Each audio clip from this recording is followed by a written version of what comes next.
কোরআন দ্বারা কোরবানির বিধান সুসাব্যস্ত, হাদিস দ্বারা কোরবানির বিধান সুসাব্যস্ত।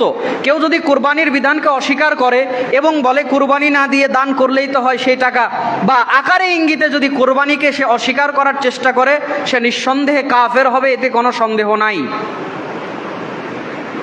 বরং কোরআনে আল্লাহ রাব্বুল আলামিন কয়েকটি আয়াত দ্বারা আমরা কোরবানির বিধান প্রমাণ করতে পারি। এক, সূরা হজ 22 নম্বর সূরার 34 নম্বর আয়াতে আল্লাহ বলছেন, ওয়ালিকুল্লি উম্মাতিন জাআলনা মানসাকা।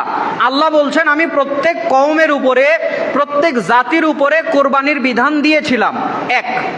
দুই, সূরা সাফফাত 37 নম্বর সূরার আয়াত নম্বর 107, 108, 109 আল্লাহ বলছেন, ওয়া ফাদাইনাহু বিযিবহিন আযীম ওয়া তারাকনা আলাইহি ফিল আখিরিন সালামুন আলা ইব্রাহিম। আল্লাহ বলছেন যে ইসমাইলের পরিবর্তে আমি একটা ফিদিয়া দিলাম, ফাদাইনাহু বিযিবহিন আযীম, ইসমাইলের পরিবর্তে একটা ফিদিয়া দিলাম। আল্লাহ বলছেন, আর এই ফিদিয়াটা হলো একটা মহান পশু, জিবহিন আযীম, একটা মহান পশু। এরপর আল্লাহ বলছেন, ওয়া তারাকনা আলাইহি ফিল আখিরিন, আর এইটা পরবর্তীদের উপরে আমি বিধান হিসেবে রেখে দিলাম, তাদের উপরে নিয়ম হিসেবে রেখে দিলাম। এরপর আল্লাহ বলছেন, সালামুন আলা ইব্রাহিম, ইব্রাহিম আলাইহিস সালামের উপরে শান্তি বর্ষিত হোক। দলিল নাম্বার 3, সূরা কাউসার 30 পারার সূরা 108 নম্বর সূরা এর 2 নম্বর আয়াতে আল্লাহ বলছেন, ফাসাল্লি লিরাব্বিকা ওয়ানহার।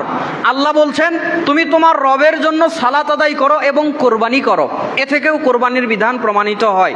আরেকটি আয়াত সূরা আনাম, যেটা 162 নম্বর, 61, 62 নম্বর আয়াত পড়বেন, পেয়ে যাবেন। আল্লাহ বলছেন, কুল ইন্না সলাতি ওয়া নুসুকি ওয়া মাহইয়ায়া ওয়া মামাতি লিল্লাহি রাব্বিল আলামিন। আল্লাহ বলছেন, হে নবী আপনি বলে দেন, আপনার সালাত, আপনার কুরবানি, নুসুক মানে শুধু কুরবানি নয়, তবে নুসুকের একটা অর্থ কুরবানিও। নুসুক মানে আপনি যা আল্লাহর জন্য করছেন, আল্লাহর জন্য যা কোরবানি করছেন, ইবাদত করছেন, সবই নুসুক হিসেবে গণ্য, তবে নুসুকের একটা অর্থ কোরবানিও করা যায়। তো আল্লাহ বলছেন, হে নবী আপনি বলে দেন, আপনার সালাত, আপনার কুরবানি, আপনার জীবন, আপনার মৃত্যু একমাত্র আল্লাহ রাব্বুল আলামিনের জন্য।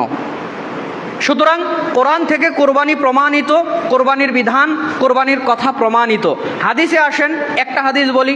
আল্লাহর নবী বলছেন, ইবনু মাজা 3123 নম্বর হাদিস, এটি আল্লাহর নবী বলছেন, মান কানা লাহু সাআতুন ওয়া লাম ইউদাহি ফালা ইয়াকরাবান্না মুসাল্লানা।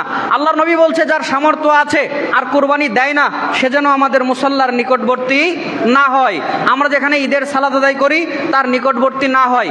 তাহলে কোরআন এবং হাদিস দ্বারা কোরবানির বিধান প্রমাণিত, এতে কোনো সন্দেহ নাই।